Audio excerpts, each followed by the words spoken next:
on the paperwork, you were an independent contractor. So, like back in the days that they had like doctors and everything like that. To tape everything if the athletic commission was involved, yes. But a lot of times, if a wrestler got hurt, the promoter would just go pay it out of pocket for them to get banded, taped up at the Band-Aid station. Local medical facility, as Vincent Van. A medical facility. Yeah. Somebody ever send us an email if you've ever been to a medical facility? A local one. a local medical facility, because we don't call those hospitals. But we don't say that.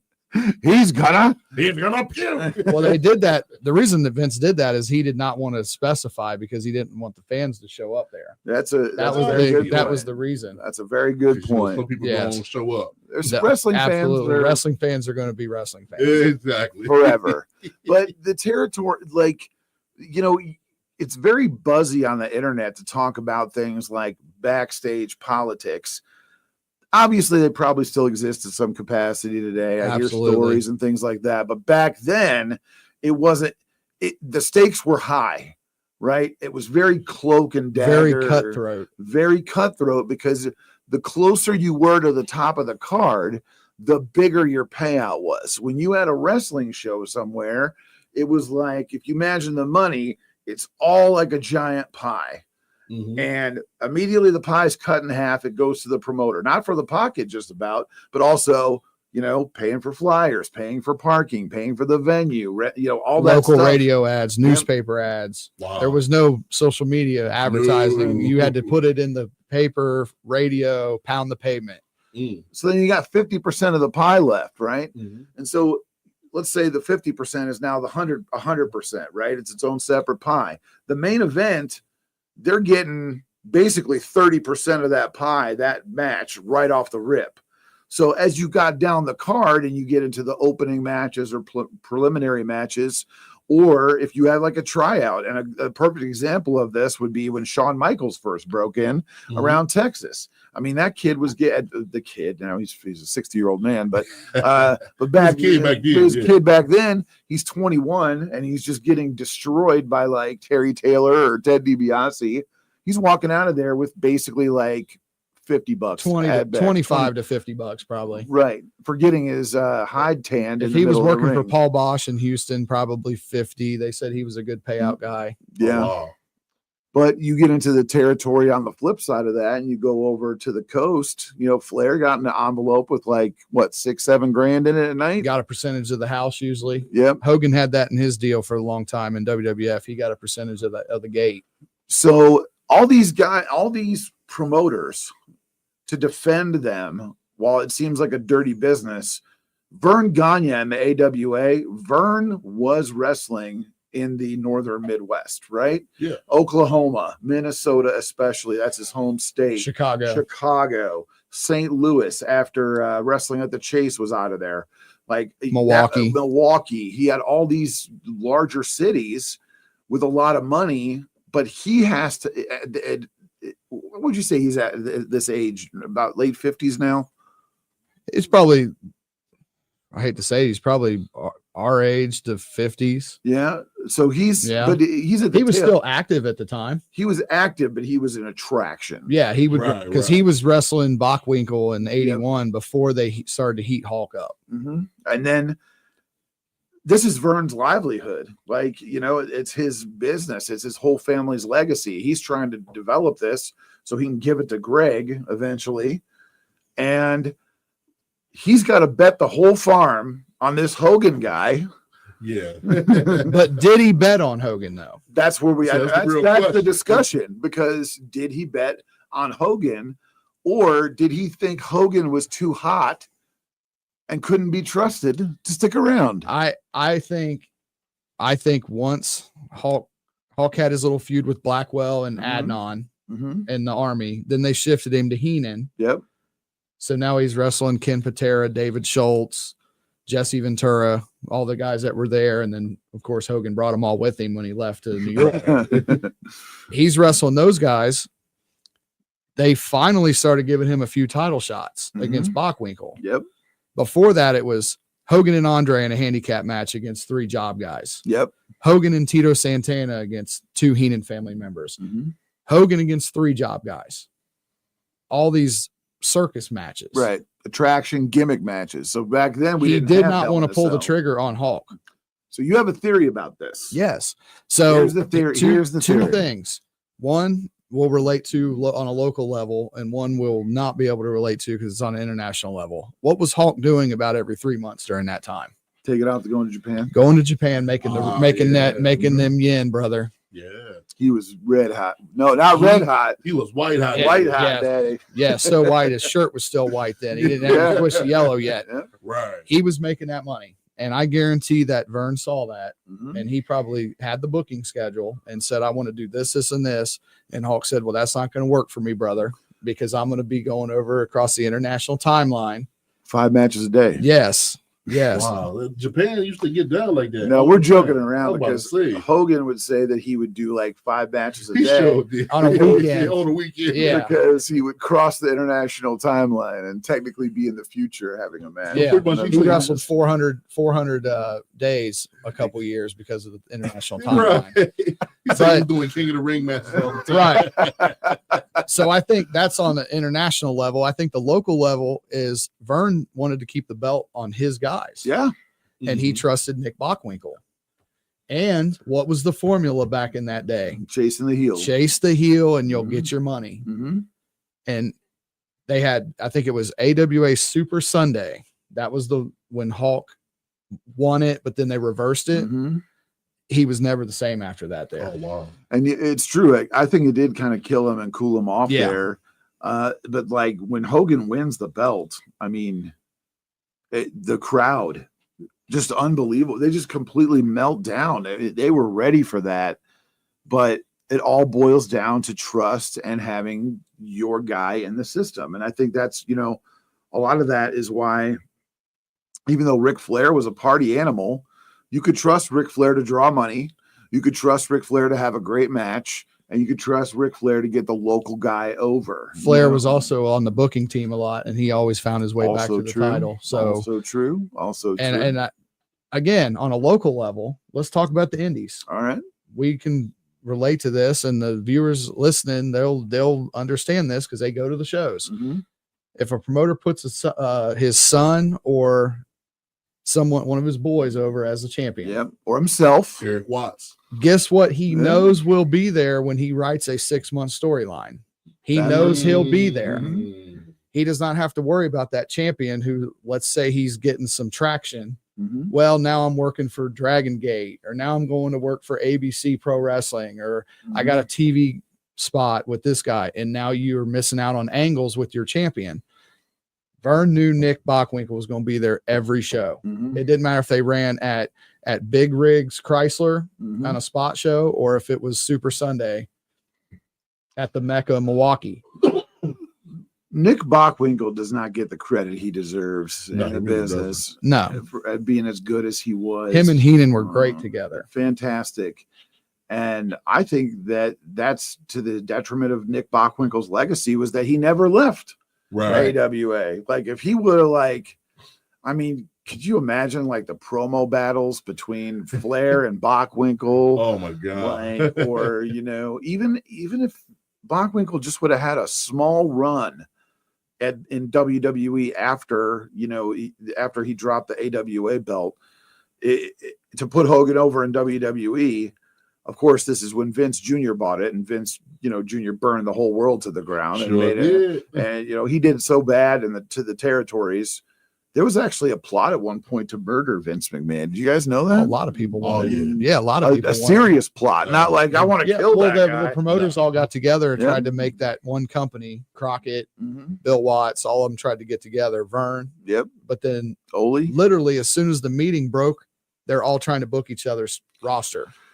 So promoters are gonna just like we said, wrestling fans are gonna wrestling fan. Yep. Promoters are gonna be wrestling promoters forever. It was a super carny business, but in the 80s, and there was no contract. Nope. It was handshake deals and cash talks, and the rest of it walks out the door. You hear me? And it was running that way up until the 90s. Like if you think about like Smoky Mountain, or even like the initial stages of OVW. Yeah. Like, Cornette was obviously affiliated with WWE, but he called Stone Cold when he was hurt and gave him 10 grand in a brown paper bag to just come cut a promo and give a couple stunners out. And like that was how the business ran for so many years until the IPO of WWE, you know. And then you got to be accountable to shareholders then. And you got to, and even then, like, when there's that much money involved, there has to be contracts. And I know we're getting into the weeds, but like you there was horrible stuff like with what happened with Ashley Massaro and all the drug stuff.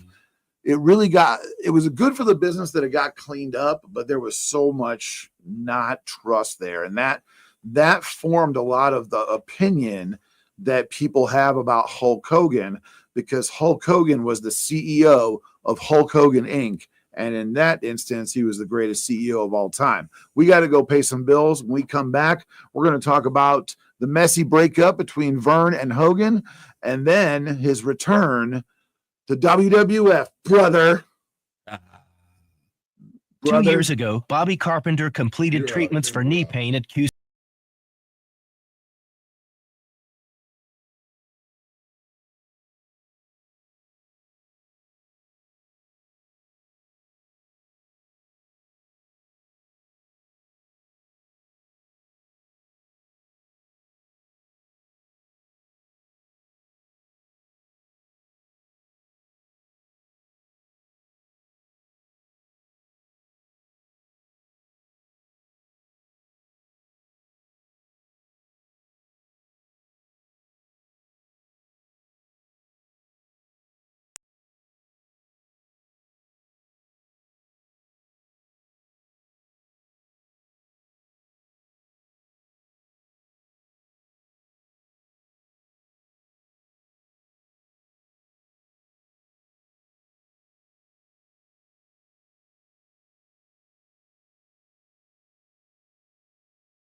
ESPN Radio. We are card subject to change. I'm Big Kev. He's Big Kimera. He's Sergeant Ledbetter. And we are sponsored by Soul Glow. Soul Glow? Sponsored by Soul Glow. Okay. I'm here for it. I'm about to say, I tried doing it a long time ago. I had to fro. Did you? And then I tried to juice it up a little bit. It just looked like wet hair. Couldn't do it. No. If you could compare yourself to a celebrity, who would you have looked like? If I could compare myself to a celebrity. I got it. Okay, what is it? That's Bernie Mac's brother. Bernie Mac's brother? I ain't scared of you. Got them wild eyes. Them times I'm here. I ain't have no privileges, Jim. We're across under the train. My homie Big Kimera, Big Kimera. Oh, Mr. 3000. What are you going to talk about here? it's terrible, but fantastic. I like that. Equally at the same time. I've been called that too. Bernie Mac, Biggie, all that stuff. Yep. I like the Biggie comparison. Notorious KEV. That's you That's coined the that one. last week. That's the one. A couple weeks I ago. like that.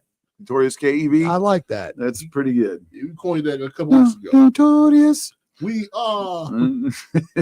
Let's talk about wrestling, I guess. Yeah, we're gonna talk about some We wrestling. get paid to do it. May as well do it. So you made a really good point earlier about they're not up until like that certain era and that point. There wasn't really merchandise, but Vern was really the first one to kind of get turned on to that, because if you go back and like look at his early 60s, he had like this malto meal protein powder, Right. and used to mix it in your milk, and he had some other stuff. He had like, a weird board game too, Yeah. didn't he? yes, I Yeah. remember the board game. Yeah. That was kind of crazy. Yeah. and he had that movie that he did that wasn't very good, but it was okay. It wasn't called The Wrestler, was it? I think it was the Maybe original it was wrestler. The It's him and Wrestler. Billy Robinson. Yeah, it was the build up to him versus Billy Yeah. Robinson. But it was it was an interesting attempt to try to do something crossover. What's that? What are you saying? Didn't AWA do like a music video or something like that? Yes, the rap, Yeah, the wrestle rap. Yeah, the wrestle rap. Like if you want to, like, if you look up cringe in the dictionary, Yes. They were trying. there They just weren't putting their efforts into the right places. was one person who did a verse, and it was like Eminem quality, but I can't remember who it was. So I gotta look at it. You got to look again. at it again. There's someone who I was like, what? Come on now. But like, Vern started to capitalize on the merchandise, specifically t-shirts. Mhm. And when Hogan was on a jaunt to Japan, Vern decided to print up and sell a whole bunch of Hogan shirts and bandanas. And Hogan comes back and asks for a cut. And Vern says, Well, so Hogan's gone till they dropped the ball in April yep. on the Bockwinkel thing. He Mhm. goes to Japan. He comes back in August, Mhm. and the shirts are selling. And all Vern had to do was pull the trigger. Yep. It was like ready, Mhm. and he sticks Hogan right back in all the same matches, handicap Wow. matches. It was like wash, rinse, repeat. Yeah. It was like 82 all over again. He's wrestling the Heenan family. I mean, you can only beat Patera and David Schultz so many times Yeah. before they want to see him beat Nick Bockwinkel. And the other piece of this too we're not talking about is like for most of these shows, nobody knows that they exist other than the people that actually went to the show. Right. So back in the territory days, I just talked to John Moxley the other day. Name drop Jones. Job over here. Jones over here. Well, it reminds me of this because Buffalo, John Moxley and I had a triple threat match. And there was like 2 months straight where we HWA. We did one in Batavia, and then we went and did it in Lawrenceburg. And we literally had the same match because all we did was put the result up. Right. There was no video evidence because YouTube didn't exist at the time. And we tweaked a little bit here and there. Yeah. You fix what you need to fix. But we essentially had the same structure and the same match over and over again. And we probably did it 7 or 8 times. And you could get away with that in the territory days because wasn't no TV, right? But like to Ledbetter's point, you have the same circuit. If they see the same match 4 times, they're over it, right? It's done. And at that point, the horse had left the barn. So he tells Hulk, he says, we're going to do this big thing. We're going to turn Andre heel. They had the original Vince formula. Mhm. They were going to turn Andre heel Yeah. and put them against each other on like this holiday tour and then build up to this big match. And they said, can you please stick around for this? Well, Hulk went to Japan at the end of the year and never came back. Was this 83? Late 83. Late Wow. 83. Late 83. Because he came back and went right Early to New York. December. And folks, just to add context and flavor to this, because of course it's almost 50 years ago, Andre the Giant as our generation knows him, we think of him as like the biggest heel in the history of the business, but that's not true. No, he was heel for a short time. Like maybe a year and a half. Yes. Probably from like WrestleMania 3 build. What would you say, Kev? It was the babyface turn was the Demolition Haku match. That was about WrestleMania 6. So yes. 3, So like 4, 3 or 4 5, years, and then 6 is when he turned back into a baby face. So that Yeah. very short window That was it. was the only time, because he was such a we talk about it on the show, marketability, attraction, charisma, Princess Bride, it's really hard to dislike Andre. But all that in stuff general. was hurting him too. Yeah. I mean, he was washed at that point. But Vern knew he had the idea. Yeah. He knew that it would draw, but I think Hawk was so mad that he had not pulled the trigger, and he's selling shirts, not giving him a cut. So Vern's fault. And Why also Hawk too, left. Vern was definitely taking a piece of his Japan money. Oh, absolutely. Oh, Because no doubt. he was the home, like that's how it was. You give the promoter who's booking you out 10-15% off the top of whatever that contract is. So Vern is banking all this money, and Hogan is kind of like he's a national. He's the most popular wrestler outside of Andre on the planet, and that's specifically because of Rocky 3. But he comes back, and we got to talk a little bit about the rise of Vince McMahon Jr. and what his plan was for pro wrestling. Yeah. Meanwhile, on the other side of this, there's Vince Jr. is lying in the weeds here. Yep. And I think he knows what he wants. And he made the call, and they struck a deal, and he told him, do not go there. Mm-hmm. And you come here. And Hawk said, I've already committed to the dates. Vince said, do not go there. I will give you the money that they're going to give you plus this money, and you'll be set. And Hawk made the right decision. Sure did. He made the correct decision, but not the right decision. So that's a big no-no in wrestling. If you're contracted by another company, you finish your booked out dates. Yeah. But Vern had burned him so bad at that point. Yes. It was like, I don't blame Hogan for not having any sort of remorse in doing that. And Vince could sell ice to Eskimos. Oh yeah. So he's sitting there telling him, Hawk, I'm going to make you the biggest star. You're going to have this merch deal. You're going to have this. Oh, Vern's taking your shirt money. Well, I'm going to give you 50%, pal. Yep. And Hawk's eyes are sitting there. He's probably sitting there doing the, the dash and those shirts. Yeah. Yes. Well, those yellow tank tops I looked it up, were $25. You know how much they were to print? $2.62. I mean, that's 2025 numbers. Yeah, pretty much. I mean, you go to, I think the live event shirts like what, $40 now, 35. Yeah, about 45. And the special edition ones are 50. Yeah. But everybody gets a taste of it now, and Vince had enough of a vision.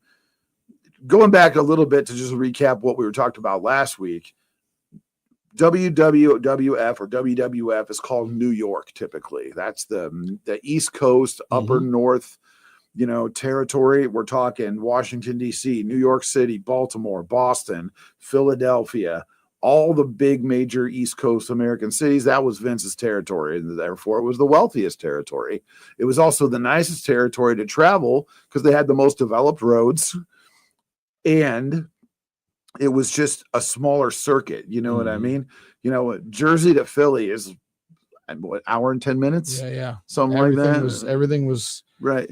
It wasn't Minnesota. Proximity. Right. It wasn't Minnesota to Chicago or Minneapolis to Chicago, where that's like 7 hours. Right. But, Vince, Hogan gets there, and Vince had this vision because the legacy of the New York territory was big ethnic babyface champion.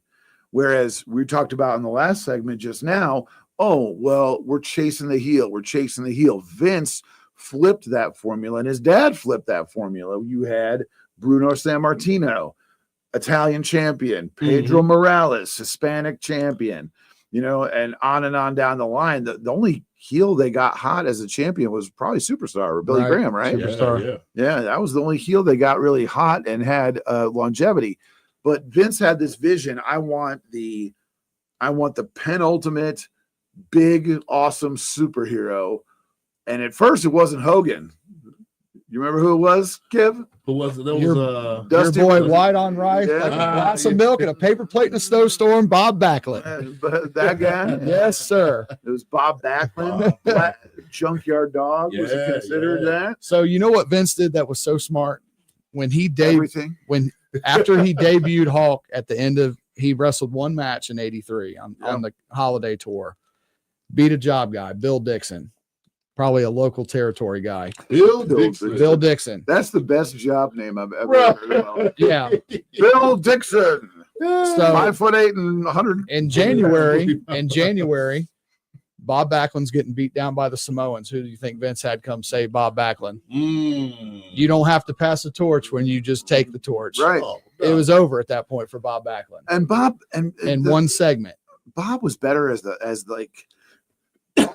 like the crew cut heel. yeah. Right. That was his I better remember. word. But like he was a great wrestler. Yeah. And he probably would have been a good mid-card guy if he stuck around. But see, after you taste the title at that era, you don't want to step back. Right. So Because those title reigns were long. they put him in a tag match after that. They didn't wrestle the Samoans, which I wanted to look that up. It ended up being Fuji and Tiger Chung Lee, who Tiger Evil Chung Lee was foreigners. horrible, by the way. Yeah. Tiger But Chung Lee. Fuji was good. Fuji was good. Fuji was good. Yeah. Tiger Chung Lee was like a potato. I mean, you couldn't do anything to him in the ring. He just stood there. He was a good evil foreigner. But Hogan, big win. Him and Backlund celebrate, and then that puts Hogan in a title match Right. against Sheiky. Iron Cheeky Sheik. baby. And then it's lightning in a bottle. That's Oh, right. no doubt. Give us a little B. Brian Blair action there. Wait a minute. Hold on. We talked about B. Brian Blair last That's week. right. Yeah. I'm trying to Jumping Jim Brazil. Jim He's Brazil. okay. He's okay. He's playing. But Hulk Hogan, he's gonna get the belt. He's gonna get the belt from Cheeky baby. Yeah. B. Brian Blair, Hulk wrestled him in his first ever professional wrestling match True Sure story. did. against Yeah. B. Brian Blair in 77. We covered it last We week. did. It was 77. Yeah, I'm it pretty was sure. Because it was 77. Gulf Coast, I think. Yeah. But, Vince's vision, he's kicking around. He kicked around Dusty, trying to get Dusty from Florida, Mhm. Junkyard Dog, Blackjack Mulligan. Let's play what if for a second. Okay. Out of all those three dudes, Dusty, Junkyard Dog, or Blackjack Mulligan, nobody's ever going to compare to Hogan. Like, he's untouchable. Who could have pulled this one off in New York? And I say in New York because I love Dusty, one of the best baby faces of all time. He did steal the houses with Superstar, Yeah. but I cannot see country boy, country boots, Dusty Rhodes being like a long-term baby face at Madison Square Garden. And I'm not saying that to disrespect Dusty because I love him. He's one of my favorites, but I just can't see. Can you go? He would have had to definitely change it up a little bit, go back to yeah. his flamboyant look with the Yeah. feather and the hat, more superstar Billy Graham. Yeah. My pick, Mhm. and it happened probably a year later, 2 years later, Macho Man would have been the guy. Yeah. Yeah. Okay. They loved Elizabeth and they loved Macho, and he had the look and he could promo. You had to have all the boxes, and he checked them all. And the madness was just as over as Hulkamania Oh was. yeah. Yeah, I'll tell you. that's the only guy I can think of. What do you think? I'll Chad? tell you what though. If Vince McMahon was to switch up everything in New York, Junkyard Dog probably would have got it because he was about as up there with Hulk. He was super over. Yeah, he Yeah. was super over. Oh yeah, that's why they stole him from Mid South. Oh, They knew no. what they were getting. Do Yeah. you think that, and I'm not disrespecting him because I think Junkyard Dog is an iconic wrestling character. Do you think he would have needed to get better in the ring to carry the belt long term? Because his character, untouchable, Yeah. man. But do you think From like you talk about he's bell like, to bell. like bell to bell? What Junkyard Dog reminds me of is like a likable backstage Ultimate Warrior, like because everybody loves. But in the ring, like it's Yeah. thump, Thump, headbutt, right? I was about to say he'll have to get like more matches in his system. He would have to get the dial more in. reps. He would have to dial in a little bit, keep him focused. Junkyard Dog would go in waves where he would look really good and then he would Yep. look really bad. Yes. Yeah. And I don't know if that was addiction problems or what was going on, I know later it was addiction problems. Yeah, That was what sent him down out of the company. Yes. They ran him out because he'd show up drunk or miss dates. But They called him just food what about dog. Paul Orndorff? You know, What do you think? He had the look. yeah, he did. He had the look. And he could work. Yeah, but I was about to say his promo style. He was doing decent promos too. I remember the promo that he did in the gym when he was trying to get people in shape and trying to get this fat chick up in there. He like, get your hands off me, you fat pig. Was that heel That's a Orndorff? heel Okay. Orndorff. But like, Okay. I just can't picture him as like the white meat baby face. But if you go back and watch when him and JYD, Hulk were a team Yeah. post WrestleMania Yeah, 1, yeah. Orndorff was over. He was over, but I just can't see him. And it's hard for us to remove Hulk Being from the the picture dude. because we've seen the perfect There's scenario. never removing Hulk. from So the picture. all we can do is try to like plug guys in. Blackjack Mulligan would not have worked. No. No, He's too lumbering and slow in the ring. Andre was too old. Yep. Macho wasn't there yet. Snuka, Maybe probably get snooker. Yeah, outside of Or- his personal or- problem. Ricky Steamboat Dragon. The Steamboat Dragon. Yeah, what about him?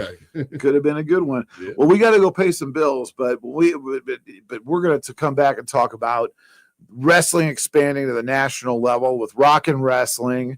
And we will be back. And Hogan has won the belt from the Iron Sheik. Sheiky baby.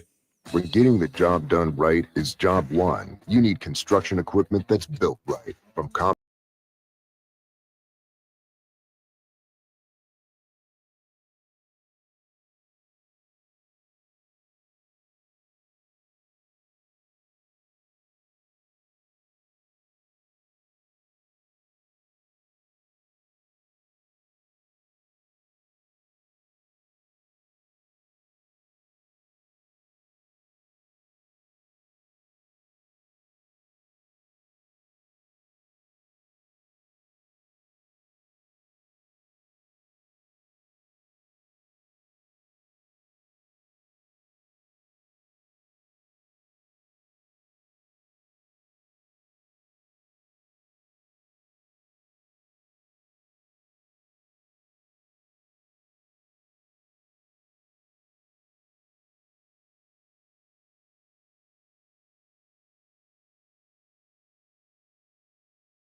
and ESPN Radio.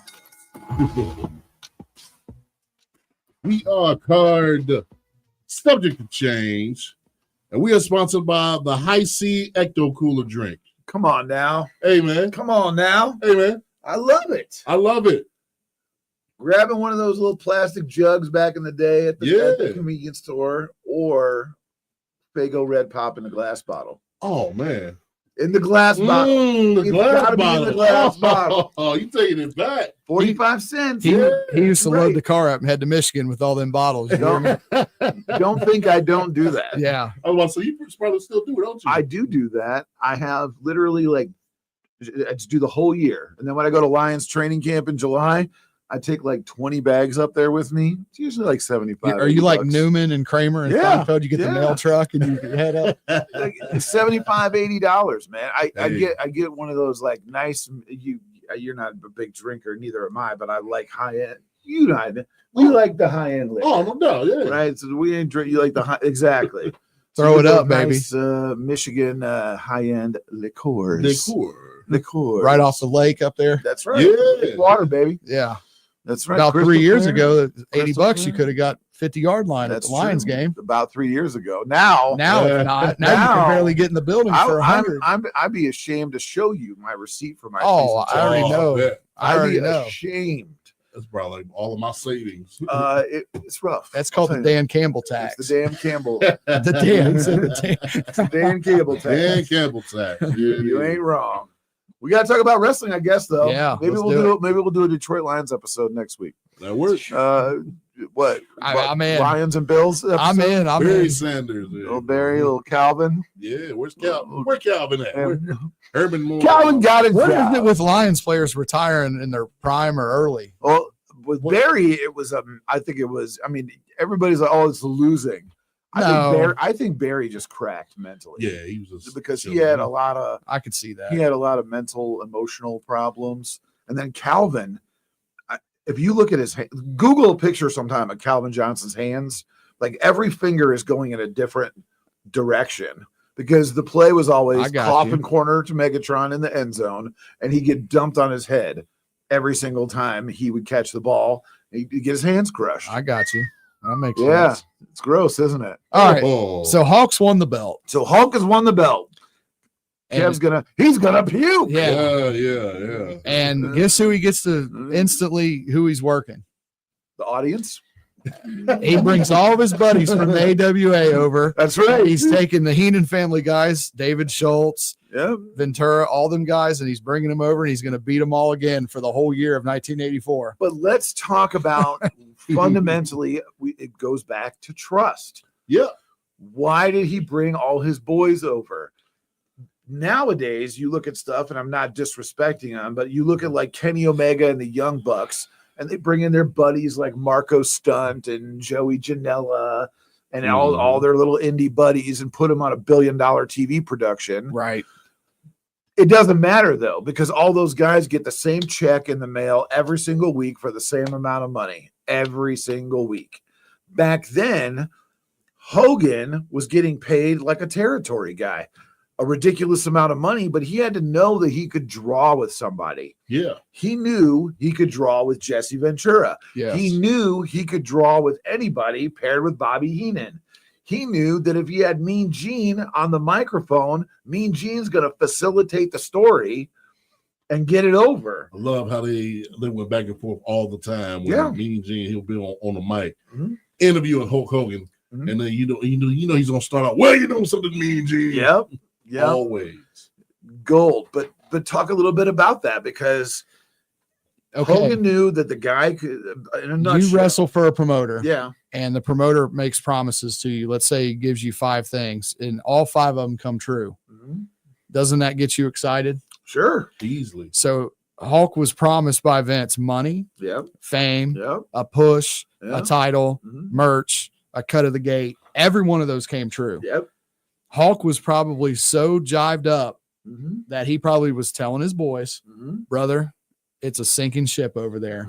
If you want to get on this rocket, get on it before it takes off. And really, who we work for, ESPN, that was like Vern's last lifeline, you know? Pretty much. Yeah. Signing that ESPN deal. Go ahead and talk about that a little bit, because they did some good work. So Like Midnight Rockers and Playboy. Yeah. they Summers, did the yeah. best they could because they were losing guys so quick. And it wasn't just AWA losing guys. It was everybody. Vince went into every territory and plucked the best 3 or 4 guys out of every territory. Yep. The only people he really didn't kill was Texas because they were loyal because most of the stars were family. Von Erichs. Yeah. So, but he eventually cracked that egg too and got carried. He got everybody. So I think it was just a matter of I'm going to book the people I trust. Like you said, I want to work with the people that I like. It's no different than us on the indies. yeah. If the promoter gives us the option of saying, do you want to work with A, B, C? We're going to say, well, I know B, we've done business together before. I'll work him because it's a comfort zone for us. And I think all the Heenan family guys, he ran through every single one of them, including rematches against Sheiky Baby. Because, you know, Sheik wanted his, you know, cut. Well, to get in that too, the cut, like, you know, the Sheik was awesome. And he, in real life, was a very patriotic American, but he played, He played at heel. but at the political climate at the time, since these kids don't know anything that happened before 2005, there was the hostage scandal in Iran, the hostage crisis. So Sheik coming out on national television, waving the Iranian flag, Yeah. nuclear heat. And the thing with the other piece of the trust thing, which you touched on in the last segment, and it's super important, Hogan knew he could get in there with Sheik and not get hurt. Wow. And That's good stuff. who was Sheik's manager? It was, who was it at first? Blassie. But it was Blassie at first. Who was Blassie's? Who was Hawk's first manager? Blassie? Yeah. All friends. Yep. That's how it works. So it seemed like Hulk Hogan, he was saying, hey, if I'm eating, everybody else will. All my guys are going to too. eat. So whenever somebody says Hulk only cared about Hulk, they don't know the man. That's Right. a lot. That's a total. Ask Honky Tonk Man, name drop Jones. I had a conversation with Honky. Honky said when the booking sheets came out, when the booking sheets came out and you saw where you were going to be, what town, you didn't care who you were working against. It could be Bill Dixon. You look to see Territory Legend. Yeah, Territory Legend. You look to see if Hulk was on your show Yeah. because you knew you were going to get paid. So if I'm in the opener as a young babyface against Moondog Rex in Tacoma, Washington, Deep cut. but Hulk is in Bismarck, guess what show I wish I was on? Bismarck. Even though the Tacoma show is going to draw better. Wow. But I know I'm going to get a bigger payday on that other show Oh, yeah. because Hulk's there. So, question. So, like the booking sheet, was that kind of like the itinerary of what was going on? You would get that as soon as it would come out at the beginning of the month, Okay. because they'd have towns booked out. You could look it up in WWF Magazine. They'd have all their lineup for 2, 3, 4, 5 months out. So you would know most of the time where you were going to be as a top guy. Now, the bottom card guys, you may not know. Yeah. The Iron Mike Sharp and the Steve Lombardis of the world, they're going to get told where they're going to go because they're enhancement talent. Right. And if you got hot though, let's say hypothetically Demolition gets real hot, they might be on the undercard of Hogan, but if they're hot, they might be the main event of the other show And but actually then lose swap money, it around and probably. lose money. Yeah. Because okay, Demolition's hot right now. We're gonna make them in the main event against Rockers, Art Foundation, whatever. Even on this card over here, it might be Hogan versus the Warlord, or you know what I mean, or Hogan versus Barbarian, where it's clearly going to be a paint by numbers Hogan match. Right. It would still be more money. Still you know? could be, because Hogan's on the card, and Hogan was that big name. Yes. Okay. So. And the merch sales would be up at those shows, and the guys would get a bigger cut of merch. Wow. So, like I said, back to Tacoma, bigger town, bigger drawing town. But if Hogan wasn't on the bill, it may not outdraw that other show. I don't know. We'd have to look those numbers up and see. Right. But interesting project. It would. That'd be an interesting thing. You want to be on the show with Hulk. Right. Oh, yeah. Bottom line, everybody eats, like you said, like Notorious KEV said, everybody eats on a Hulk show. But like he surrounded people himself with great heels that he knew would take care of him. And the first time that he had to work with a young boy who he didn't trust, he tried to paint it like he got hurt in the match. Remember who that was? Undertaker. The Undertaker. You got me, brother. Yeah. Oh, my neck, brother. He was 8 inches away from the chair. But like people, underrated guy, Ray Traylor, big boss man.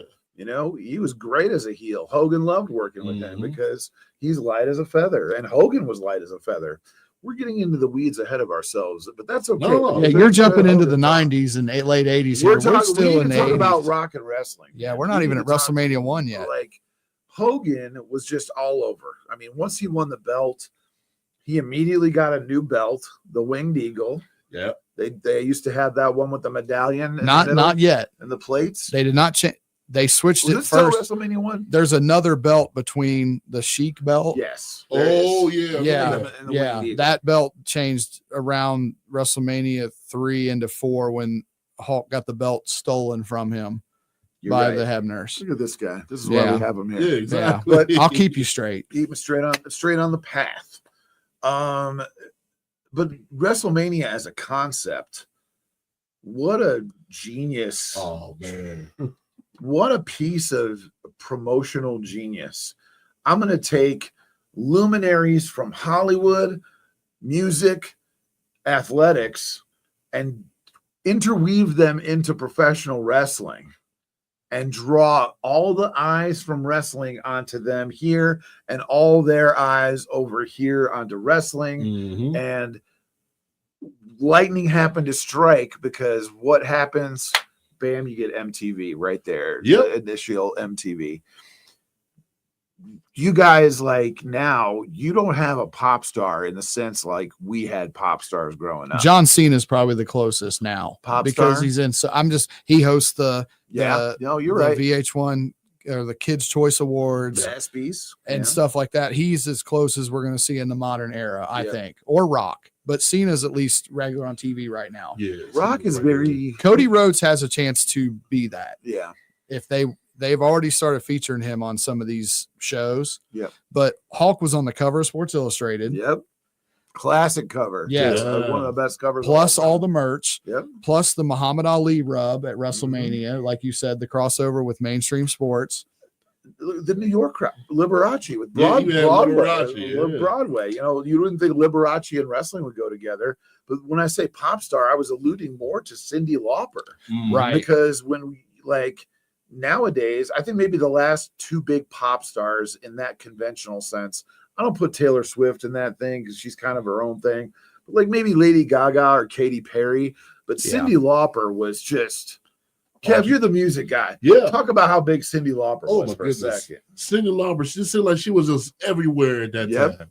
Let's see, about 80, you said about 85, right? Yep. 85, it seemed like she was just putting out just good stuff all the time. And the video that got her over was the most. You got it. And the star of that video, Captain Lou. Captain Lou Albano was her dad in that video. Right. And Captain Lou was such a, and he was another guy who was underrated on the crossover because he would do a lot of sitcom work, but he also played Super Mario in the Super Mario Super Show. Horrible wrestler, but man, he could talk you into the building. Great man. Talk you out of your wallet. Yeah. Great manager. Yeah. What's your favorite memory of Captain Lou, Kevin? Oh man. SummerSlam, was it 94? I already know what you're talking about. You know what I'm talking It's about? like his one of his last runs. Yeah. He come out. He said, don't nobody know what he's saying. He said, Billy. He was skinny then. Yeah, he was super skinny. Yes, he was. Yeah. He came out with the he was with with the head babyface. shrinkers. He was with the babyface head shrinkers Yeah. too. They were babyface at the They time. were babyface. I did forget about that. See, that shows his age a little bit because he's the young man. He's the young man on the show. 38. So my favorite Captain Lou Albano moment was him getting beat up by Hulk. Oh yeah. And I'm sure it happened more than once, but I remember the specific one in an MSG show, and he gets, I don't know what he was thinking. I don't know either, but the spectacle of WrestleMania could only be capped off, the first one, by Hogan and the hottest TV star in America at the time, Mr. T. Yeah, Mr. T. But there's a but to that. There's a but. Well, This is insight Mr. from Butt. Sergeant Ledbetter. Now, Do you know what the original WrestleMania 1 main event was supposed to be? I don't know what it was supposed to be, but I know it was not that. It was not supposed to be Mr. T. It was supposed to be. I've heard. Oh shoot! Just spit it. I'll You tell. spit it. So it was originally going to be pitched as Sergeant Slaughter joins forces with Hulk Hogan to go against the heels of Piper, Orton, I believe that. and Orndorff. And that was the G. That was Now, the GI at Joe. the same exact thing, time, Slaughter had been offered to be the first ever real life GI Joe. Yeah. So he asked his wife. He said, "Honey, what should I do? Should I go make this WrestleMania payday? And I don't know if it'll go anywhere after that, or should I take this GI Joe deal?" And she looked at him and said, "Bob, I don't know if you could always wrestle. I don't know if you'll ever be able to be a real life GI Joe." He made the right And choice. she made the decision for him. Because as far as like, if you say Sergeant Slaughter now, that's still a household name with people. It is. Oh, yeah. Everybody Absolutely. knows who Sergeant Slaughter is. Yeah, I mean, you talk about Hogan with Rocky. I mean, Yeah. look at that, what that did for Slaughter. A lot. Yeah, did a whole lot there. And he may have just been beefcake at that point. Team, I hate to He's say the that. beefcake. Sorry, Brutus, if you're listening. Don't worry, Bruce is about face about it. Yeah. Would you stop? Would You you be stop? serious. All right, we're gonna go pay some bills. When we come back, we're gonna talk about Hulk Hogan and his legacy at WrestleMania. I'm Matt Morgan of Morgan & Morgan. Your car steering wheel could be a ticking time bomb. At least 24 people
ESPN Radio.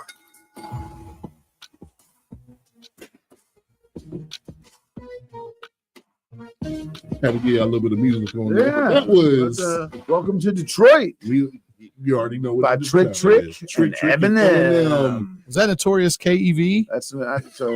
I have been trying to get this guy to make me theme music for 15 years now. He just won't do it. Who, me? Yeah. I mean, if you want to, I mean, I've asked you like 5 times, and you're like, I'll think about it, Ben. I will think about it. Is that a good Kevin? That doesn't sound like Bernie Mac. I'll think about it, Mr. Kimera. I'll think about it. I'm good. I'll think about it. I'll think about it. I mean, no need to think no longer. I mean, All right, let's do it. Let's get in the lab. We can get Let's something get in the out of it. lab. Before we get back into Hulk Hogan Hulkamania, we got to talk about our friends at Armbar Pro Wrestling. Armbar. They got a big show coming up, Cruel Summer, August 23rd. It's going to be in Springfield. The doors are open at 6:30. Bell time is 7. Guys, heck of a card. If I think you and I are booked that day, but if we're not, we're going to this. Yeah, because we're going to wear hoods. we're gonna be wear a hoods tag and go team. there We're and gonna show up. like Yeah. just a shoot run in. Yeah, Why not? Chris. 'Cause Chris Hall, formerly of Monster Island, he's wrestling Ah. Eric Surge. I like Eric Surge a lot. I think he's really good. And then Diami, the Luchadora versus Big Mama. Big Mama, friend of the show. Ooh, She's been on several times. We love Big Mama. Kronos versus Prima Donnie. Kronos is listening right now. Kronos is listening. I talked to him in earlier. the cage. You talked to him? Yeah. He spoke to you? Well, he texts. He doesn't. He has a handler. He has a handler. He texted me and said that he'll be listening. All right. Well, hi, Kronos. Yes. Enjoy your raw meat tonight. Yeah. And then, of course, Ohio Ronins versus White Trash Forever. That's going to be a great match. Ron and Bruce are fantastic. Ohio Ronins are really good, too. I don't know them. They're from NWF. Okay. NWF. So they're a really good tag team. They're very, very good. But anyways, make sure you check it out. Cruel Summer, August 23rd, Springfield, 102 West High Street. Doors open at 6:30. Bell time 7 p.m. Only $15 for adults, $10 for children. Cheaper than AEW. Definitely cheaper than WWE. Oh my God. And Wait, boy, oh boy. The show- wait. you know what I love most? I don't want to say most. The entranceway for Armbar Pro. Have you seen it? It looks I phenomenal. haven't seen it. Oh, That's set up on the indies right now. TV. Agreed. It is. It is literally like TV quality. They got the Wow. screens, they got the machines. The building too. Then Springfield, that old church there, wonderful building. I'm gonna have to see about that. Wonderful building. So make sure you check out our friends there, Armbar Pro Wrestling, August 22nd, Springfield, Ohio. Check them out on social media. They're at TikTok at Armbar Pro, Instagram, armbar.pro. Check them out and you can get tickets there, armbarproevents.com. All right, back to Hulk Hogan and WrestleMania. That first WrestleMania was a big piece of business. Yeah, I think we just get into. You wanted to say something during the break while we were talking. You wanted to say something about a Guerrero dark match. Oh, so the big I failed Job to match? mention after the Bill Dixon match, and then he saved Backlund from the Samoans, and then they did the tag match with Fuji and Tiger Chung Lee. We forgot about the other great enhancement match that they had right before the Sheik match, Another great enhancement. and that was Hulk against Gil Guerrero. Was he the gobbledygooker? I don't know. No, I don't it know was if he that was was related Hector. to. I don't know if he was related to any of the Guerrero family. This might. It was just a Guerrero. Yeah, but I It's just wanted to kinda make picking a sure. Last name like Flair or like Ramblin' Ricky Rhodes. Yeah, Ric exactly. Flair. Right. Right. I just wanted to make sure we got that Gil You gotta- Guerrero reference in. Those two big enhancement matches. That's what I before he bring won to the show, belt. man. That's I bring, Hey, You're very talented. That's That's why you're what's up. here. That's That's why why you're you're here. here. Exactly. useless So information. it's not useless. I I mean, know. there's context there. oh, I mean, yeah. in most wrestling promotions, a guy goes from stomping 2 job guys out to the world championship. It's just completely normal, right? normally beating Gil Guerrero leads to a championship. Hey. I think that's exactly it. So That's- whatever works, right? Yes. right, exactly. That would be like beating JT McDonough and then beating like who You else? talking about JD McFunko Pop? Yeah, Got good he health looks like insurance. he looks like Willow Oathgood. He has a Willow. good kid. You hear Big Kev said he's got a good head on his shoulders. It's a good Jack kid. o' Lantern. Yeah, Right. poor He kind guy. of looks like that boss from Max Payne. Yeah, You remember that big old, he had that big old head on Man, Max Payne. poor guy. He doesn't even have dreams, Big Kev. He has He got movies. that's right. Not movies. He's got IMAX features. Right. Man, All flat poor screen. guy. Good talent, though. Oh, 220 pounds. great- 20 pounds. in Great his head. bump guy. Good talent. Yeah, Yeah, Yeah. JD McDonald. I mean, we're just having fun. we are JD. having fun, JD. Don't turn us off. Don't turn us off. So let's talk about because really this is unprecedented, and I don't know that it's ever really been matched, and it probably will never be matched. Hogan was the main event of the first 8 WrestleManias. Sure was. Wow. The first Yeah. 8. Hogan and Mr. T with Piper and Orndorff. Then it was King Kong Kong Bundy. Bundy. Then it's Andre the Andre the Giant. Then it was Andre the Giant Part 2. Then it was Randy Savage. Then it was the Ultimate Warrior. Then it was Sergeant Slaughter. Then it was Sid. Then it was Hogan Beefcake versus IRS, a $1 Million Man. And then last but not least, of course, was the Yokozuna main event. That's the most controversial. Yeah. But I have So wait, is that 9 then? Yeah, that'd be 9 matches, but 8 WrestleManias. Eight manias, but 9 if matches. you count WrestleMania 9, Yeah. is that 2 technically main matches. event? Because he It's was the last match. I mean, I know it wasn't scheduled, but he I'm was about in to the say, main. yeah. You ready for Sergeant Ledbetter stat of the day before Sergeant Ledbetter stat of the day. we need to Brought get a you sponsor? by- No one. We need to get a sponsor for this. right? Brought to you by Kraft Macaroni. Start. Yeah, there you go. Yeah. Hulk Hogan Okay. never had a successful WWF title defense on a pay-per-view after he beat Andre at WrestleMania 3. That's true. Ah, true. They always switch the belt, right? He either lost it or he was winning it back. But they were printing money off of that. Yeah. The money's in the So States think for about that. Hogan. That's 86, Yeah. 87. So 87. Yeah. So he never had a successful title defense after that on a pay-per-view. Wild. Just think about that. craziness. Wow. And he was there for another 6 years. Mm. Yeah. I need a sponsor for these You should get a stats. sponsor. Yeah. How about your shop sponsors? I could Legendary go. Collectibles at Traders World Building 5. I could get that as the Yeah, sponsor. well, you're gonna have to pay for that now that you said it. Well, I know. But what do you guys think that let's just jump into it because obviously they say HBK is Mr. WrestleMania. WrestleMania and Hulk Hogan go like this. HBK, this is Great performer at yeah. WrestleMania. His record at Mania was not that good, is it? He beat Brett, Yeah, he beat Brett, but and then the- disappeared. disappeared. the very first WrestleMania was 5, wasn't it? It was The Rockers. And they lost. Yeah, they lost against the Twin Towers. They lost to did they beat the Orient Express or No, did they lost lose to by Orient count Express. out? Yeah, they lost by count out. Because Jannetty took the salt and flipped the rail. Mm-hmm. He didn't beat Martel, right? Or did he? That went to a double count out. Yeah. Double Double count out. count out. You don't hit each other in the face. Yeah. No, that was SummerSlam. Was that SummerSlam? Yeah, that was SummerSlam. I thought it was WrestleMania. I could be. Yeah. Who did he wrestle at that WrestleMania with Sherry? He wrestled Tatanka. Tito. He wrestled Tatanka at one of those shows, Yes, he right? did. Because He Roger opened- Ruffin refed one of those matches. Yeah, Really? I think the- oh yeah. I think the Tito match. Yeah. He opened it was- WrestleMania. yeah, And- WrestleMania 8, where And 8 was in Indy, and Yeah. Roger ref that. Okay. yeah, because Shout out to Roger Ruffin. Yeah, friend of I the love show. Roger. Roger's the man. Tito said that. Did y'all know that when Tito said that he had a booger in his nose at WrestleMania 8? I've asked Roger that, and he said he doesn't remember if that's true or not. Yeah. I asked him that. What? Yes. Yeah, I've never heard this. You can see on camera where Tito talks to Sean. He said, "Hey, you got a booger in your nose," and then he just goes in his nose. They're stared out in the beginning of the match. Yeah. It's a nice. That was nice of him. I'm Yeah. gonna have to go back and watch that. You got to watch that. Yeah, Roger's right there barking orders, and he said he does not remember, but he's not saying it didn't happen. Oh We'll yeah. have to go back and watch Yeah. it. So out of all those matches, I know that nobody's going to say that the Beefcake IRS $1 million. I know the tag and the Yokozuna is probably going to be out. What do you guys think was his best WrestleMania match? Because I sit and I think about it. The first match, you could. There's a point to be made there being the best, only because it's such a landmark event. Obviously, Andre Part 1 that could be considered it. Savage was great.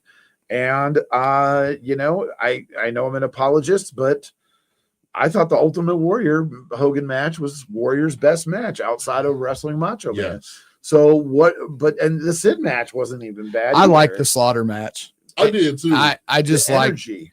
I just like the heel babyface element, and I think he takes it to Slaughter in that match. If you watch it, Hawk's really aggressive in that match. Do you think that was because of the political climate of the time? He knew he was winning the belt back. Mhm. I think he was ramped up, and I think he just took it to him. Because around this time, when he wins it back from Slaughter, before that was kind of the beginning of the end, you know, of Hulkamania, where it's like, all right, we've seen the same routine for 7 years now at this point. Even with the loss to Warrior. Right. Warrior lost so much steam so quickly.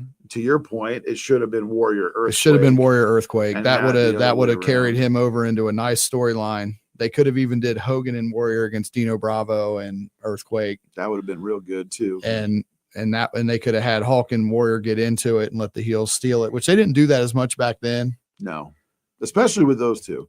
Because if you look up like the whitest of the white meat sports entertainers, not wrestlers, sports entertainers, it's Hogan and Warrior. New York Oh, was yeah. a babyface territory. Yeah. Easily. And those two were like the king of the hill. People focus too much on the negativity of Warrior's legacy to forget how over he was when he was hot. He was like at the top. I was watching him and Rude, and it's the match where Warrior has like, for whatever reason, he had like the black boots with the little Warrior faces all over him. Yeah, Do you remember that? 90. Yeah, and the crowd's just like Yes. nuts for this guy. It was really good.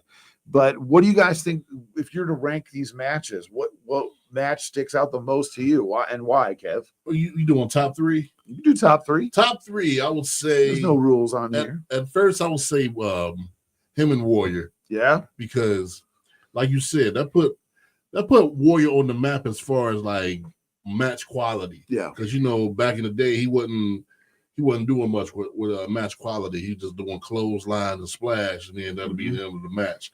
Running down to the ring, and then him be all blown up and things like that when his music hit. And then once the music is all done, he's just and that was the whole match too. Right. And people thought he was like so intense because he was breathing like that. And it's like, nope, that dude's blown up. Blown up. But okay, Warrior's the best one. What's match two? I would have to go with Hogan and the Macho, WrestleMania 5. Yeah. What do you like about that match? Oh man, I like the storytelling of it, because it was a year in the making of what was going on from WrestleMania 4 to 5. And that's what's missing in today's wrestling right now, the long-term storytelling. And everything just told a story. Mm-hmm. Because, they were friends at first at WrestleMania 4, and then stuff started going on in between. With Miss Elizabeth? Yeah, with Miss Elizabeth and things like that. WrestleMania 5 comes around. They're no longer friends. Okay, I got to get this belt back. And then, the mega powers explode. Yep. What a great poster that was. Oh, yeah. A great poster. Great Vince promo package at the beginning of that. Yeah, real good. I need to get that poster and put it up in my man cave. You surely do. But you're right. Adding that damsel in distress element to that storyline really just ramped the whole thing like all the way up. What you said? Is that your 2 or 3? That was 2. Oh, yeah. Well, last one. That was 2. One. Like we said, Sergeant Slaughter and Hogan. That was a really good match. You think back, People hate on that, and I don't know why. Because they think The draw, it didn't draw what they thought, so they hate on the match, which and I don't get that. That's wrestling fans. Because wrestling fans are terrible. I'm not trying to be mean No, to wrestling fan. They're terrible. They're unfair. Like it's all unfair, revisionist history. I want to look at this one thing, and I think that's why I was so inspired to do the show like this, because Kev, we can get into your opinion, but we'll get into it later on when we get there. Mm-hmm. But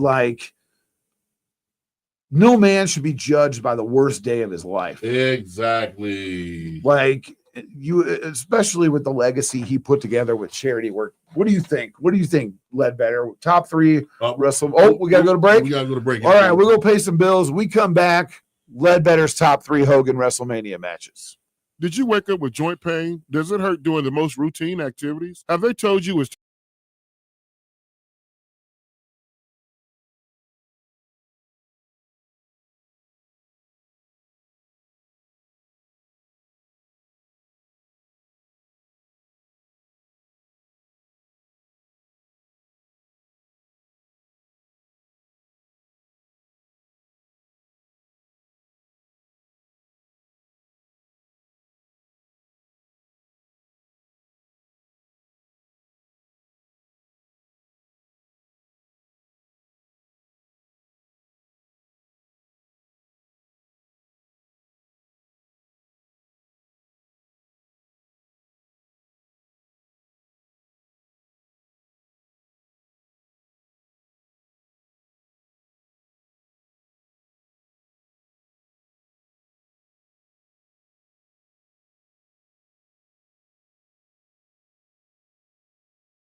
ESPN Radio. We are card subject to change. I'm Big Kev. He's Big Kimera. He's Sergeant Ledbetter. And we are sponsored by Olin Mills. Olin Mills, where you go ahead and get your picture yearbook. Yearbook picture taken. We should do one of those promo pics for the show, Kev, where like the Step Brothers one. Yeah. With the sweaters. We should do that.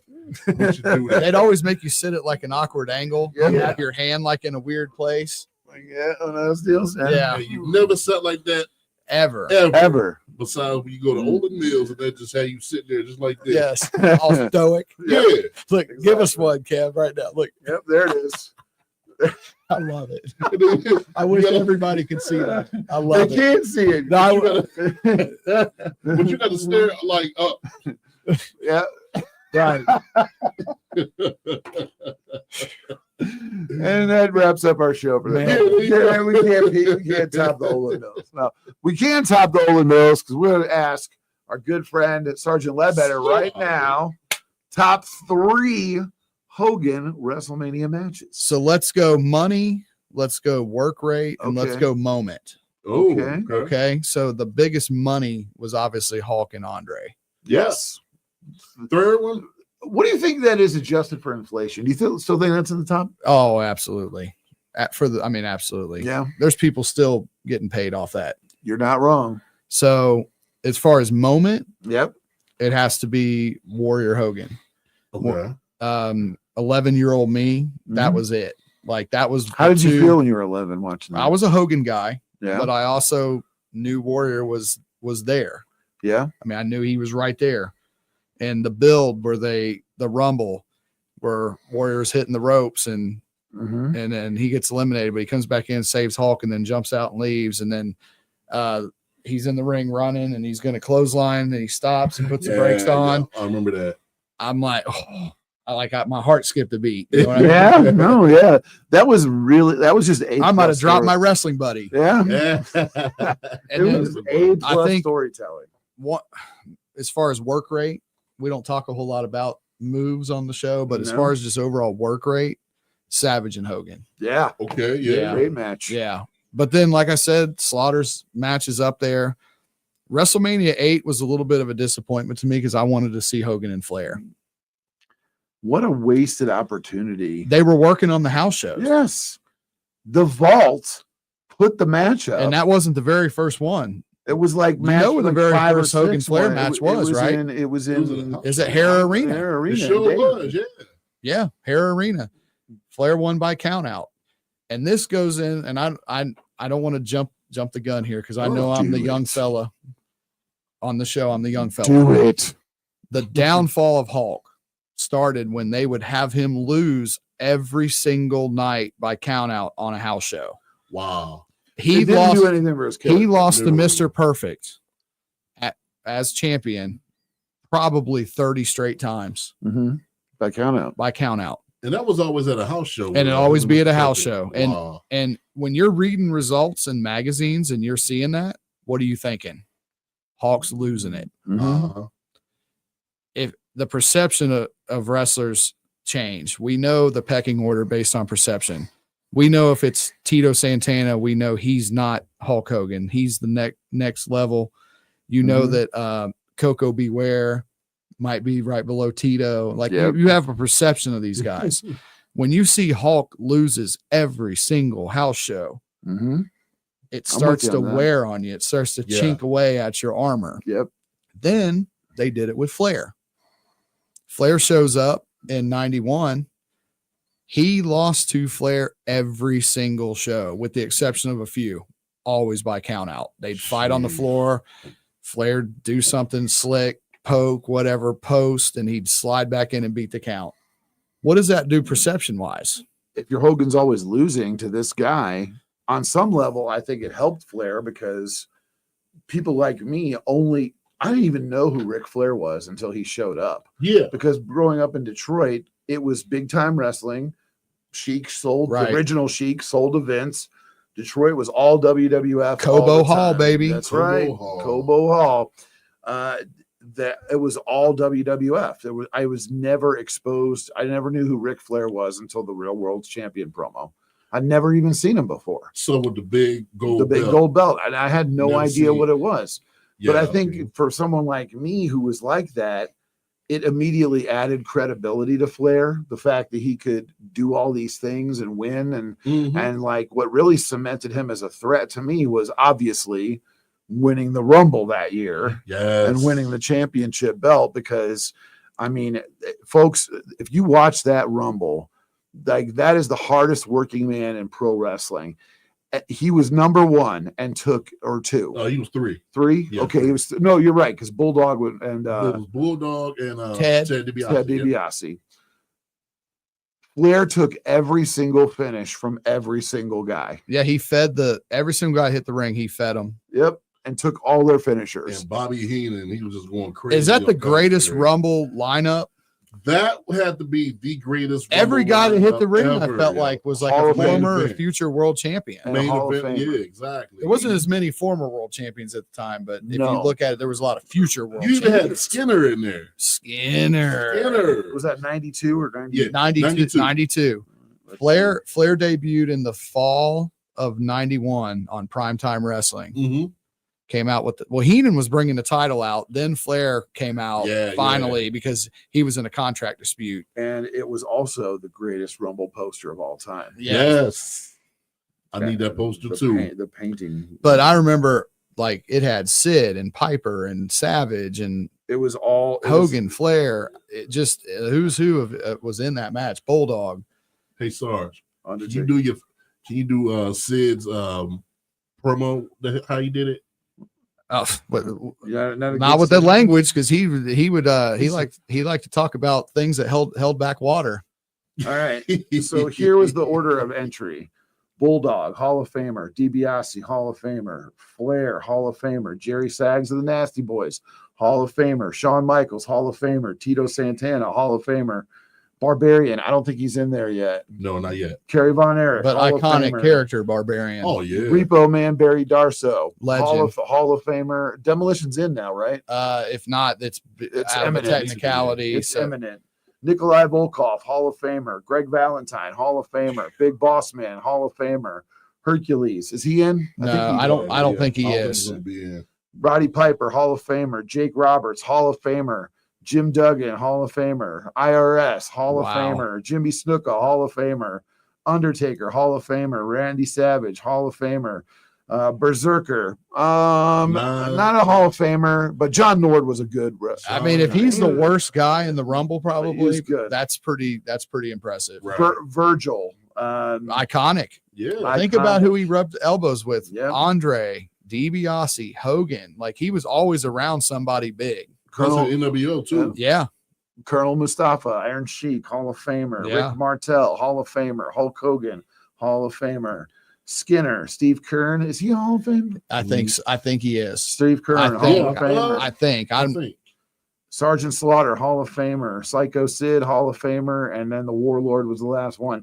So really, the only ones not that are in the Hall of Fame is Warlord, Barbarian, and Berserker. as far as singles wrestlers out of everybody you name, the Mhm. worst two probably are Jerry Saggs and Virgil. Yep, Yeah, Agreed. pretty much. and Virgil was a But good everybody- athlete. He just never got. But Virgil looks better than 90% of the Oh, TV wrestlers yeah. today. I thought him and Ted had a great match for the $1 million belt. did too, That was a SummerSlam. really good match. Piper added so much to that on commentary. Yeah. he did. We're not talking about Hogan. So did you list your third Yeah, one? but none of that would have happened without Hulk Well, I Hogan. don't know what would have happened without Hulk Hogan. Yeah. Like- Yeah, I gave my 3. All right. I well, gave my work rate, my moment, and my money match. all right. Your money match. I Yeah. think my favorite one, bias maybe. I don't think it is. It's not I'm not biased towards it because it happened in Detroit, but Andre and Hogan. Homer. But I just loved Andre so much. yeah. And I loved Hogan so much. Great story I remember feeling, when you're a little, like a little boy, like, yeah, if you get scared, you might cry. Mhm. But like, if there's an awkward confrontation, you ever remember getting that sick feeling Yes. that's how I felt when Andre ripped the chain off of He Hogan's sure neck. did. And he cut him right there on the chest, and Hogan was such a good, maybe not a TV or movie actor, but the betrayal, the fact that he was able to like summon the tears Mhm. and the look on his face. What are you doing? We're best friends. He was a Please, great man. pro wrestling actor. Yes. You bought into everything Hogan was doing until he got to WCW. But everything Hogan did, I mean, to your point too, because another one of my favorites is him and Randy Savage. Yeah. Like Savage was such a maniac with his jealousy over Elizabeth. Oh my The God. confrontation they had in the training room after Hogan carried Elizabeth and abandoned Macho. Yeah. Trivia time. Okay, here we go. We need a sponsor for this too. Okay. Okay. Well, interruption, Jones. No. This goes with what you're saying. Who were the heels in the ring that were getting ready to do a number on? Was it Andre Macho? Was it Andre and DiBiase? Nope. You talk about The very first time that Hogan helped Macho, Elizabeth went to the back and got Hulk to come help. Who were the three heels that were doing a number on him? It was a Ted. No, wait a minute. I need a buzzer. The main event. The main event that they were going back to. It was Akeem and Big Boss Man, wasn't it? Nope. Who was it? Honky Tonk Man and the Hart Foundation. Okay. Before they were baby faces. Okay. We're getting ready to hit Savage with the guitar. Okay. And Liz went to the back and out came Hulk. That was when the Mega Powers started. That was when they started.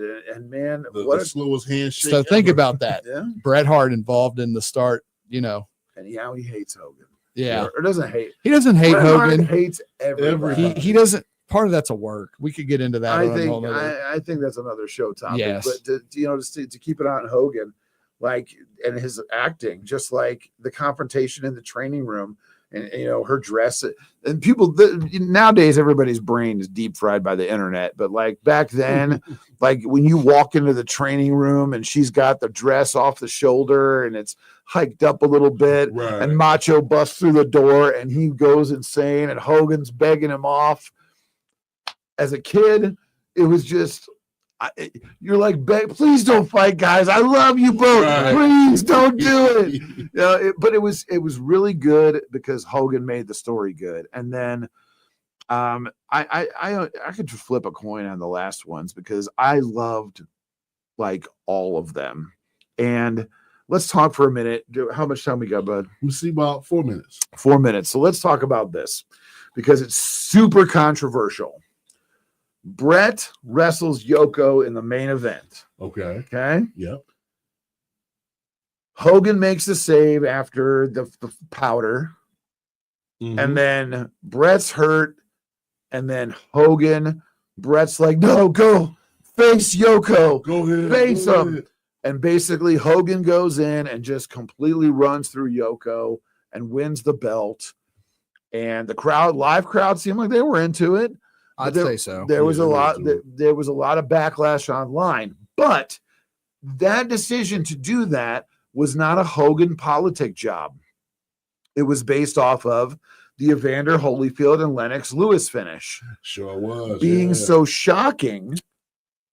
a shocking finish, they sold more pay-per-views of Holyfield and Lennox than they did on the live run. Yeah. So what they thought was, if we do a finish where people open up the sports page and see Hogan wins the belt at WrestleMania, that everybody's going to freak out because the main event was Yoko and Bret.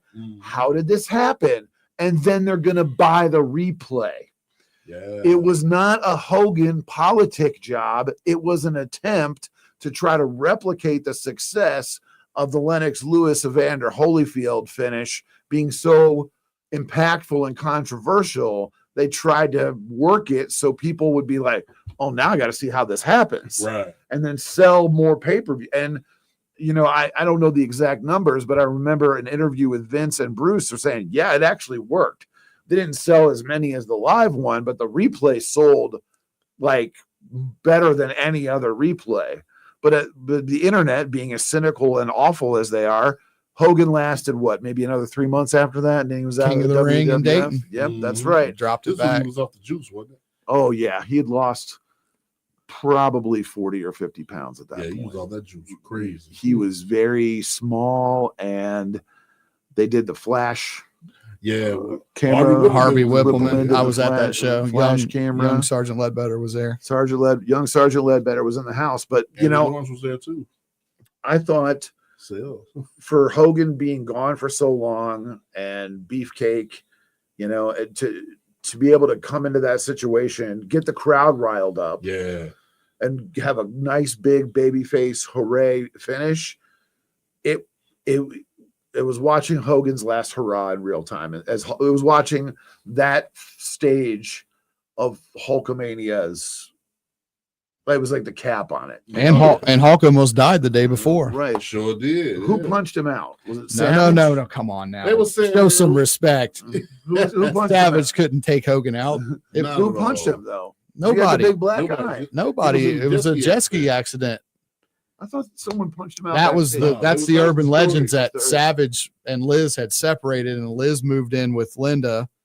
And That's the urban legend, but Yeah. that didn't happen. Mhm. from Beefcake's mouth to me, name Yep. drop Jones, Yeah, he told me name drop. that Hold on. they had a jet ski accident. Little name drop And- Jones there. It flipped and it smacked Hulk just Right like in the getting eye.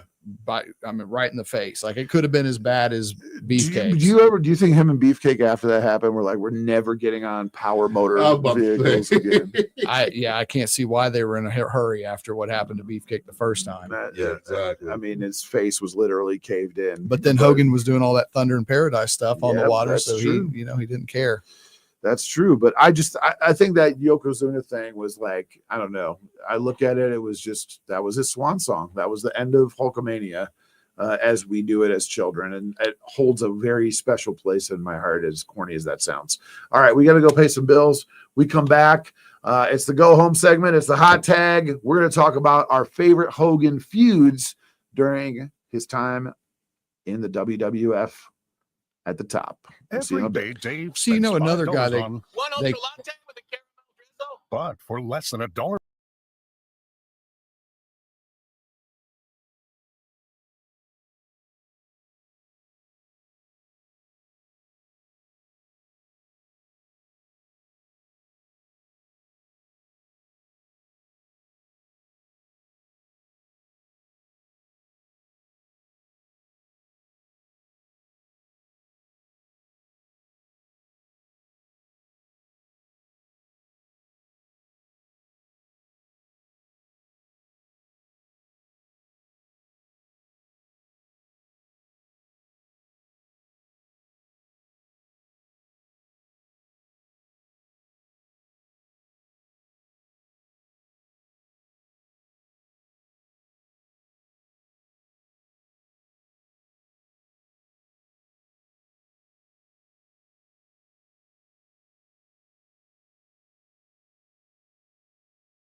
you're gigantic. ESPN Radio. You're a legend.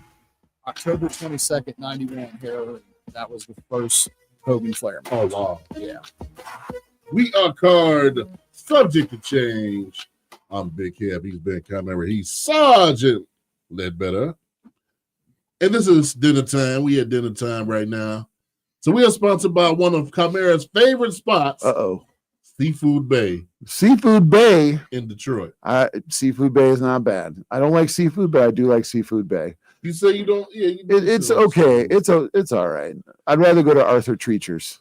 Okay. Yeah. I'll tell you what, Ledbetter, Seafood Bay is kind of like, I want to say it was kind of like Long John Silver's, but a lot more Urban. Bougie. Yeah, a lot more bougie. Okay. So yeah, you would go to Seafood Bay. You probably get like a 10-piece shrimp deal or something like that. You get that with some fries, maybe. Did they sell Hush puppies? Yeah, some hush puppies. Yeah. You probably get that. You'll eat good over there. Look, the food in Detroit is so good. It's not Sure. kind of good. It's ridiculously good.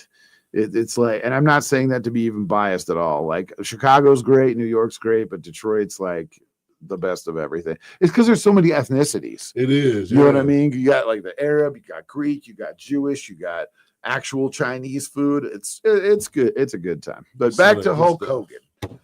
Let's just talk real quick on the go home. What do you guys think his best feuds were at this time? Because and my favorite, I'll start on this one. Okay. Nothing was better. We talked about it before, but we'll go back and visit. Nothing was better than him and Earthquake. I was about to say that too. Nothing was better. No belt involved. No belt involved. No belt. Earthquake was just an absolute menace. Do you remember when Boss Man like beat him with that step ladder? Yes. And it sliced his back up and he didn't even flinch. Yeah, that's crazy. It was in Hogan's downtime that happened. And who is he choking? He was choking somebody and Boss Man. Duggan? I think so. I think he was choking Duggan. He's got the little paints. It's a ladder, but it's like one of those little painting step ladders. Mm-hmm. And he's just swinging for the fences. Tenta Earthquake, he's not even flinching.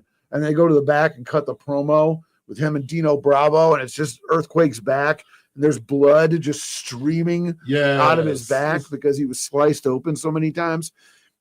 The stuff, the aura they created around the Earthquake was that he wasn't just a badass tough guy. He was a killer.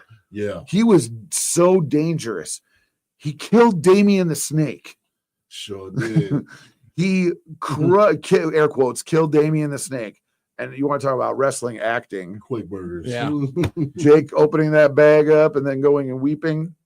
Yeah. A+ stuff. Yeah. But like they just made him. That feud was so significant. And when Hogan finally got over the hump, that crowd was in it. No belt, no main event. Warrior was the champion. But everybody's eyes were on Hogan and Earthquake because it was such a great story.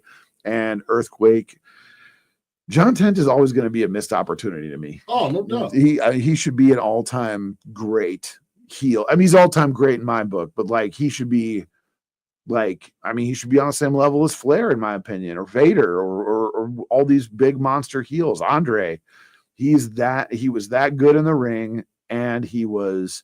Do you ever pay attention to him running the ropes to do the splash? Yes. And he would almost cave in like the whole side of the ring when he hit it. Unbelievable. All right, Kev, what do you think? What do you think was the best Hogan feud? So think back. You remember when him and Orndorff was going at it? Okay. And Orndorff was coming out to Real American. Absolutely. He stole mine. I was going to talk about the Orndorff thing. My favorite. Yeah, that was like my dad, he had showed me that match, and he had told me the many times where Orndorff would come out to Real American. I'm like, no, wait a minute, ain't that Hulk Hogan's music? And it meant a lot because wrestlers didn't have entrance music that much then, so it was a huge deal. Mm-hmm. Eye of the Tiger. So it was Eye of the Tiger, and then it was something else. Do you have something else? He might have had one other thing, and then he went right into Real American. Real American. That was where US Express had Real American for a minute there. Mm-hmm. And then they was like, nah, Hogan was like, "Nah, I need that." Yeah. Oh yeah. Such a great song. But yeah, the storytelling that for Hogan and Orndorff, it was just crazy all the time. You know, him and Heenan going team and everything like that. Yeah, it was always They had a huge show too. yeah. The big event The Shea Stadium deal before pay-per-view was everywhere. That was it. They'd have those big shows. The big event that was it was in Canada. That was in right? Canada, yeah. Because that like even though What was Hogan the Shea one? Wrestling Classic? Yeah, that's Yeah, Shea was where Hogan slammed Andre the first time. Right. But the one in Toronto with Orndorff, that was like a house show and it drew like 70. And it's not a stadium that's not there no more, is it? No. It's not there. Okay. Almost the sad part about this is you go like thinking back and going through all these great stadiums, like the Trump, you know, I don't care about the Trump, that venue isn't there anymore. Trump Plaza Hotel venue, that's not there. Rosemont Horizon, that's not there. The Spectrum in Philly, that's not there anymore. You know, at Palace of Auburn Hills, that's not there anymore. All these great stadiums with those great wrestling memories are gone. The only one still going is Madison Square Garden. What about the Netherlands Arena? That was I'm trying to think. That was shoot. I gotta do some Google. Was that in Jersey? Yeah, Jersey. Yep. Yeah. The Meadowlands. Yeah, Or the Meadowlands. Yeah. Meadowlands. Yeah, Jersey. They ran there a lot. Yeah, that's not there anymore because they got they tore that down. Jay-Z put up the Barclays. It sure did. Yeah, and that Pontiac's gone. Yeah, Shea Stadium's probably gone. I'm sure Shea's gone. Yeah. The Mets got a new stadium. So it's really interesting to see how all these iconic wrestling locations are out, except for Madison Square Garden. Right. The big event messed me up too because the very first time I saw it, I'm like, "We're nobody coming out to any type of music and nothing like that." Mm-hmm. Yeah, it was a weird dynamic then. Yeah. Wrestling was very strange as far as like they'd bring the ding, ding, ding, and then that'd be like the start of the match, right? For the guy to come to the ring. Then it would ring again. Very odd. It was very much like boxing. You know, Yes. the presentation was very much like boxing. It's impossible to think of like now wrestling without music. Yeah, I couldn't. Like the only guy I could think of that could pull it off now would probably be Gunther. But I can see that. But that's I used to love the Dudley's entrance in ECW with no I did music. too. Love that. They would just come out like boxers, Yep. belts around their head, and just people throwing stuff at them. Entranceway, not even me and you couldn't even walk side by side down that entrance. That was like a pencil thing. Yes. You had to turn sideways, but Hogan Slaughter was my favorite feud. Oh yeah, okay. Because why do you think that was like that Iraq? Yes, it was war. Yes, Americans died. The war lasted probably 4 days. But it at was the most. it was just the overall perception. It That they was were trying to USA capitalize. versus Iraq, and they brought Sheik in, and like you knew it was Sheik, but they didn't want to say it was Sheik. But it was the aftermath. Hogan won the title, and then they had like a 4-month house show feud. Yep. Lots of boot camp matches. Have you seen the boot camp match from MSG? I have not seen Where that Hogan one, wears but I've seen the camo and he's got the Yeah. powder going and the whole. It's crazy. I enjoyed the handicap tag with Hogan and Warrior versus Adnan and Sheik and Slaughter. Yeah. And SummerSlam. the interesting part about Adnan is he was a childhood friend of Saddam Hussein for shoot. He really was. You know, obviously he disavowed Saddam later in life, but they grew up together. He passed away not too long ago. I think it wasn't years ago. that long. Years ago. But he was, of course, he was in his late 80s at the time. But like, I think just having him out there added so much because it distracted from the fact that it was the Iron Sheik. Right. Because we already know who the Iron Sheik is. Like, come on, Speaking of Mustafa, do you remember the worst Survivor Series team in history? There's so many. No. This is like the worst. All It right, was what's like the worst it Survivor was Mustafa, Big Bully Busick.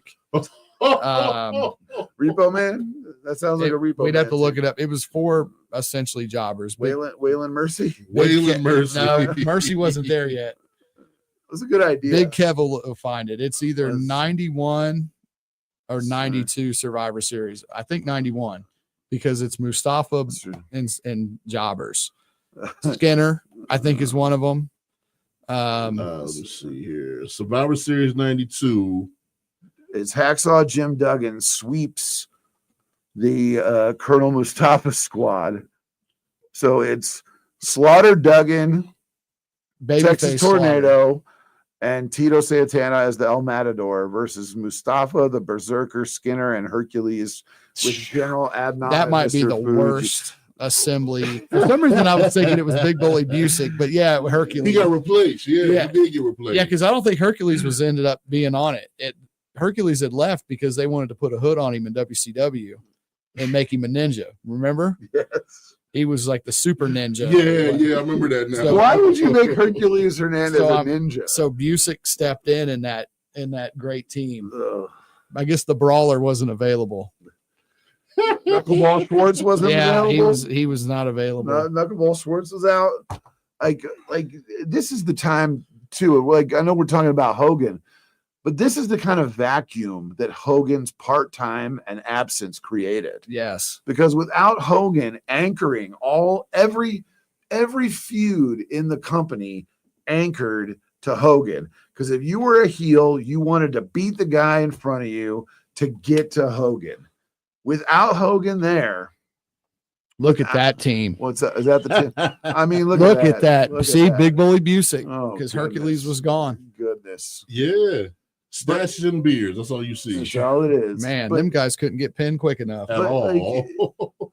Hogan was like you could play It's a Wonderful Life with Hulk Hogan because if he wasn't there, none of this stuff would have Yeah. happened in the 80s and early 90s. And as soon as he was gone, then we're dealing with Repo Man and the Goon and Crush.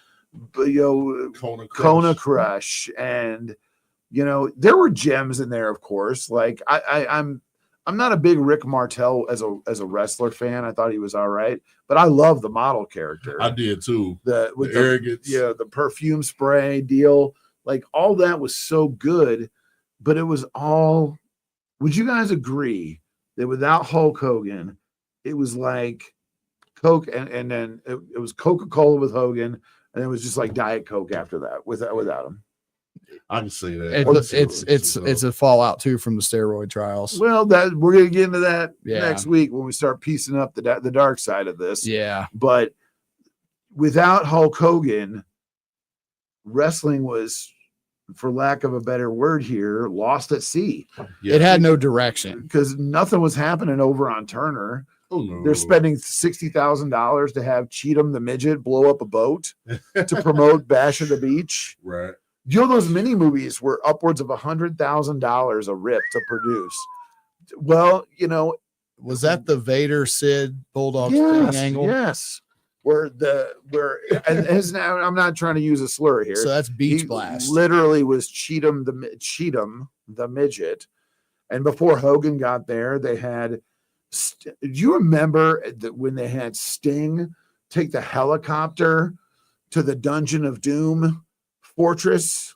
Yes. I do remember that. Yeah. This is the kind of stuff they were doing without having a white hot baby face on top. They were just trying to get Sting. Hulk was there at to be- that time. He was though. there, but he was not. He wasn't at he was just he got started with them, but He was like an attraction guy Yeah. at the time. He wasn't like, every pay per Well, view. he was champ, brother. You put some. That's what he'll tell you.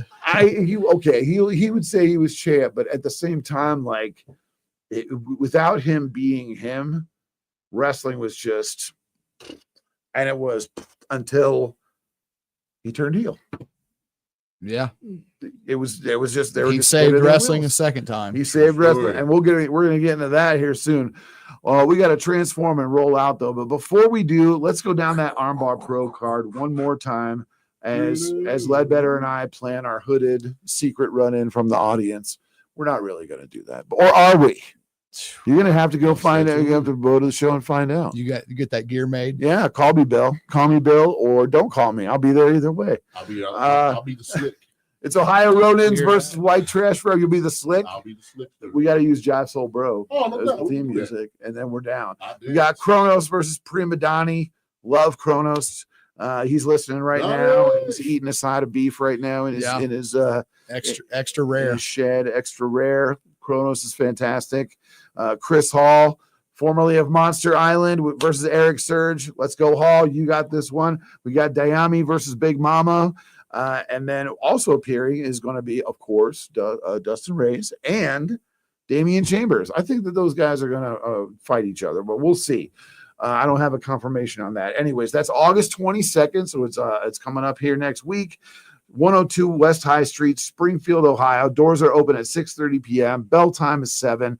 Tickets are $15 for adults, $10 for children.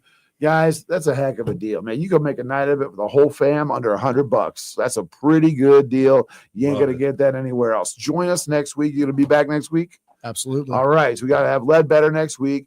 Kev, it's his bar mitzvah. I think he's turning 13 years old. 13. He's going to hit up the synagogue. Yep. Like I am. Oh, yeah. But we'll have Adam Campbell back here in the house. Or maybe we could get Justin Kenner to come in here. Get Kenner. Get Kenner coming here. We'll talk Hulk Hogan. Hulk Hogan Part 3 next week on Card Subject to Change. We'll see you next Thursday night, 6 p.m. We love each and every one of you. Peace. Finding great candidates to hire can be like, well, trying to find a neat